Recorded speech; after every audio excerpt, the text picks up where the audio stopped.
Good morning friends welcome back to my channel. তোমরা সবাই কেমন আছো? আশা করছি সবাই খুব ভালো আছো, আমরাও ভালো আছি।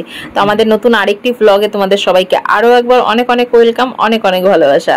আর সবার আগে সবার কাছ থেকে আমি যারা যারা আমার ভিডিও দেখতে ভালোবাসো তাদের কাছ থেকে আমি ক্ষমা চেয়ে নিয়েছি, কারণ হচ্ছে আমি অনেক কটা দিন ভিডিও শেয়ার করতে পারিনি।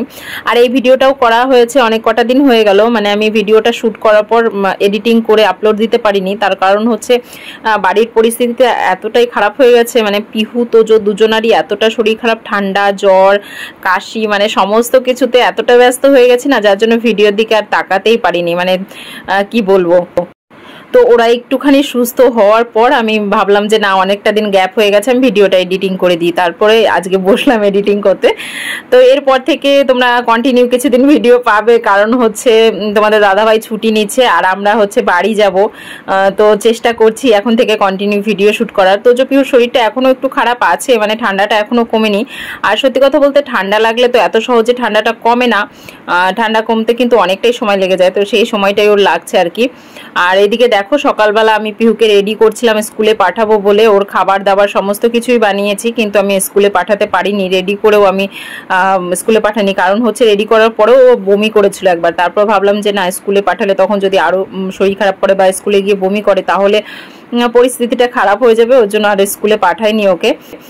তো এদিকে দেখতেই পেলে সকালবেলা ঘর বাড়ি ক্লিন করে তারপরে পিহুকে ফ্রেশ করিয়ে দিচ্ছি। তারপরে পিহুর জন্য খাবার দাবার বানাবো, পিহুকে রেডি করবো, সেই জোগাড় যন্ত্রই করছি আর কি। আর ওর বাবা আজকে মর্নিং এ বাড়ি আছে, দুপুরের ডিউটি, তো সকালটা বাড়িতেই আছে। তো সকালটা বেশ অনেকটাই হেল্প হয়ে গেল। সত্যি কথা বলতে না, বাচ্চাদের শরীর খারাপ হয়ে গেলে না, তখন মন মাইন্ড সমস্ত কিছু খারাপ হয়ে যায়। তখন কোনো কিছু করার শক্তি আর থাকে না।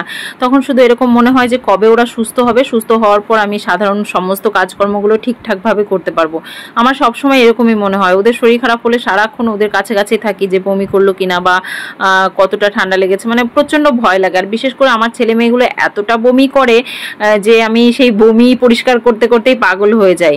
ওদের ঠান্ডা একবার লেগেছে কি বমি শুরু, রাত্রেবেলা ঘুমোতে ঘুমোতে কাস্তে কাস্তে বমি করে দেবে, দিনের বেলা বমি করে দেবে, যখন তখন বমি করে। পিহু তোজো এই ঠান্ডা লেগেছে পর থেকে কদিন ধরে তো বিছানায় বমি করছে। তো সেইগুলো পরিষ্কার করতে করতে আমার আর সময়ই পাচ্ছিলাম না যে আমি কোনো কিছু করব। তো এইভাবেই চলছিল দিন আর কি।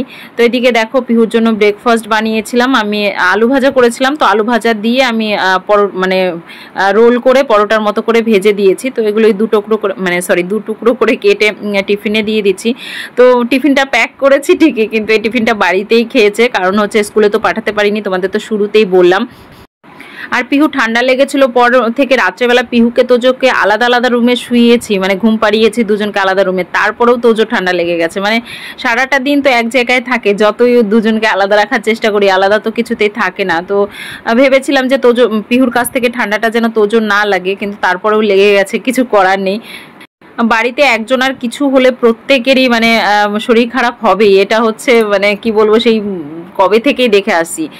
শ্বশুর বাড়িতেও সবারই শরীর খারাপ। প্রথমে দেওরের জ্বর হয়েছিল, তারপর থেকে জায়ের হয়েছে, তারপরে আমার শাশুড়ি মায়ের, বাড়িতেও সবারই জ্বর ঠান্ডায়, সবাই এই সময় খুব অসুবিধায় আছে। আমাদের এখানেও না প্রত্যেকটা মানুষেরই জ্বর ঠান্ডা লেগেই রয়েছে, বাচ্চাদের বিশেষ করে। তো ওয়েদারটা এতটাই খারাপ যাচ্ছে যে শরীর খারাপ হওয়াটা স্বাভাবিক বিষয়।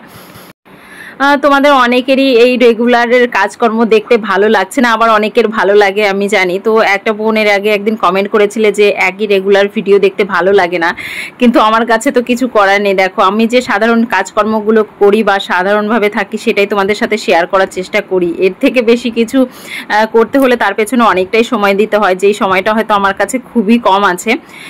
তো আর এদিকে দেখো, পিহুকে রেডি করেছিলাম, ওর চোখ মুখ দেখে বোঝা যাচ্ছে ওর কতটা শরীর খারাপ লাগছিল। তো ড্রেস পরানোর পর বমি করেছিল বলে ওকে আর পাঠালাম না। তো ওকে আবার ড্রেস চেঞ্জ করে দিয়েছি, ও ঘরে শুয়ে আছে। আর এদিকে দেখো, ওর বাবা বলছে যে গার্ডেনটা অনেকটাই জঙ্গল হয়ে গেছে, তো আজকে একটুখানি টাইম আছে, চলো পরিষ্কার করে দিই। তোর বাবা গার্ডেন ক্লিন করছিল। আর এই পাট গাছগুলো মা বাবা এসে লাগিয়ে দিয়ে গেছিলো। তো দু একদিন খাওয়া হয়েছে, তারপর না আর খাওয়া হয়নি, কারণ তোমাদের দাদাভাই বাড়িতে ছিল না। আর ও বাড়িতে না থাকলে একা একা শাক রান্না করে খেতে একটুখানি খাওয়া ইচ্ছে করে না খেতে আর কি, একার জন্য। আর ও বাড়িতে আসার পর শাকগুলো কেমন যেন বয়স হয়ে গেছিলো, রান্না করতে গিয়ে না সেদ্ধ হচ্ছিল না, যার জন্য ওর বাবা বললো ঠিক আছে তুলে ফেলে দিই। আর এখানকার মাটি ভালো না, তো যার জন্য এতটা ভালো হয়নি পাট গাছগুলো। কিন্তু এই বর্ষায় কলমি শাকগুলো খুব সুন্দর হচ্ছে, মানে বর্ষার জল পেয়ে পুরো একদম বেড়ে উঠেছে। তো ওর বাবা ওইদিকে বাইরে ক্লিন করছিল, আর এদিকে আমি রান্নাঘরে রান্না করে নিচ্ছিলাম। এদিকে বিট ভাজা করেছি, ডাল সেদ্ধ করেছি, এটা ফোড়ন দেব, আর হচ্ছে সর্ষে পটল করছি একটুখানি। তো তাড়াতাড়ি করে রান্না বান্না করে দিয়েছি, খাওয়া দাওয়া করে দেখো ওর বাবা ডিউটি যাচ্ছে, সাথে সাথে আমরাও যাচ্ছি। ওর বাবা চলে যাবে ডিউটি, আর আমরা এদিকে হসপিটাল যাব, কারণ হচ্ছে ওদের ডক্টর দেখাতে হবে, আর দুজনকেই ডক্টর দেখাতে হবে, তার জন্য দুজনকেই সঙ্গে নিয়ে যাচ্ছি। আর এদিকে দেখো ওর বাবাও ওয়েট করছে, ওদের এখান থেকেই বাস আসবে, চলে যাবে ওরা, আর আমরা চলে যাব টোটোতে করে অন্যদিকে। তো এদিকে পিহুর বাবা চলে গেল ডিউটি, আর আমরা চলে আসলাম হসপিটালে। আর তোজো তো খুব খুশি, ও বাইরে বেরোতে পারলে এতটা খুশি হয় কি বলবো, টোটোতে একাই চড়তে চায়, একাই বসতে চায়, মানে এখন কোলেও বসে না। তো আমাদের কোয়ার্টার থেকে হসপিটালের দূরত্ব খুব বেশি না, অল্প একটুই, মাঝখানে পিহুদের স্কুল, তারপরেই হসপিটাল। মানে আমি একা থাকলে তো হেঁটে হেঁটেই চলে যাই, কিন্তু ওদের নিয়ে তো সেটা সম্ভব না, আর বিশেষ করে শরীর খারাপ হয়েছে তো সম্ভবই না, ওর জন্য টোটোতে করে চলে আসলাম তাড়াতাড়ি করে।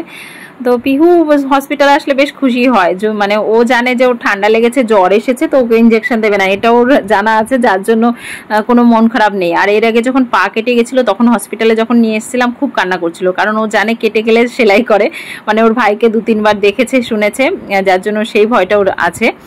তো এদিকে হসপিটালে এসে যে জায়গাটা ডক্টর বসে সেই জায়গায় দেখলাম বসেনি, অন্য জায়গায় বসে, তো সেখানে আবার যাচ্ছি, মানে আমি নিচে জিজ্ঞাসা করে আসিনি যে কোথায় বসবে, যার জন্য আবার এসে ঘুরে যেতে হচ্ছে। দুজনকে ডক্টর দেখিয়ে ওষুধ নিয়ে তারপরে চলে এসেছি কোঅপারেটিভে। তো এখান থেকে কিছু জিনিসপত্র নেব, যেমন চিনি, আটা, সব মানে বাড়ন্ত হয়ে গেছে, তো ভাবলাম সেগুলো নিয়েই যাই এসেছি যখন। আর ওর বাবা আস্তে আস্তে সেই রাত 9টা-10টা, আবার সে কালকে সকাল ছাড়া বাজার করতে পারবে না, আবার যদি মর্নিং শিফট দিয়ে যায় তাহলে তো বাজার করতেই পারবে না, তো ভাবলাম আমিই নিয়ে যাই। আর সঙ্গে সঙ্গে তো ওদের জন্য একটু খাবার দাবারও নিলাম, তারপর টোটো করে দেখো বাড়িতে যাচ্ছি। আর সত্যি কথা বলতে ঘর থেকে বাইরে বেরোলে বেশ ভালোই লাগে, তখন মনে হয় না যে আর ঘরের মধ্যে যাই, বাইরে দিয়ে একটু ঘুরে বেড়াই, এরকমই মনে হয় আমার তো বেশ বাইরে ঘুরতে ভালোই লাগে। পিহু বলছিল যে মা ভালো লাগছে বাইরে আসলে। তো বাড়িতে এসে আর কোনো ভিডিও করা হয়নি, মানে ওদের ওষুধপত্র খাইয়ে দিয়ে ওদের কাছেই বসেছিলাম, সেরকম কোনো ভিডিও শ্যুট করা হয়নি। আর সত্যি কথা বলতে সেরকম কোনো কাজকর্ম করিনি, যার জন্য আর ভিডিও শ্যুট করা হয়নি। তো এখন হচ্ছে রাত্রেবেলা ওর বাবা চলে এসেছে ডিউটি থেকে, খাওয়া দাওয়া করে আমরা বিছানায় বসে আছি। তো ওর বাবাকে বললাম যে চুলটা বেঁধে দাও, দেখি তুমি চুল বাঁধতে শিখেছো কিনা মেয়ের। তো বলছে যে হ্যাঁ আমি চুল বাঁধতে পারি।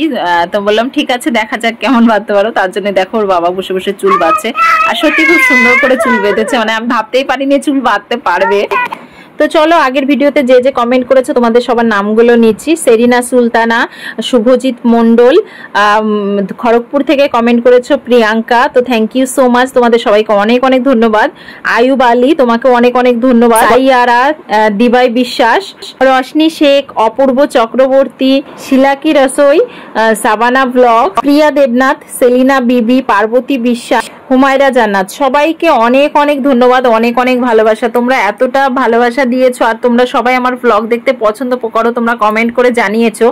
তো মাঝে মধ্যে আমার মনে হচ্ছে যে একদম একঘেয়েমি ভ্লগ হয়ে যাচ্ছে, মানে প্রত্যেক দিনের কাজকর্ম ছাড়া আমি কিছুই দেখাতে পারছি না। কিন্তু জানো তো তোমাদের দাদা ভাইয়ের এতটা পরিমাণে ডিউটি যে আমি অন্য কিছু ভ্লগ শুট করব সে পরিস্থিতি আমার নেই, মানে ছেলে মেয়ের পড়াশোনা সমস্ত কিছু দেখার পরে না আমার নতুন কোনো ভ্লগ বা অন্য কিছু করার সময় সত্যিই হয় না। মানে কাজের সময় ক্যামেরাটা সেট করে কাজকর্মটা করছি, এইটুকুই মানে করতে পারছি, এর থেকে বেশি কিছু সময়ের অভাবে আমি করতে পারছি না। সত্যি কথা বলতে এতটা ডিউটির চাপ, তো যার জন্য কিছুটা করে ওঠা একটুখানি অসম্ভবের বিষয় হয়ে যাচ্ছে। তো তোমাদের দাদাভাই সামনে ছুটি নিচ্ছে, আশা করছি ব্লগ তোমাদের দেখতে ভালো লাগবে। তো আমরা বাড়ি যাব। তো চলো আজকের ব্লগটা এই পর্যন্ত শেষ করছি। তোমাদের এই ব্লগটা কেমন লাগলো অবশ্যই কমেন্ট করে জানিও, ভালো লাগলে একটা লাইক শেয়ার করো, আর চ্যানেলে যদি নতুন হয়ে থাকো তাহলে চ্যানেলটা অবশ্যই সাবস্ক্রাইব করো। তোমাদের সাথে দেখা হবে নেক্সট ভিডিওতে।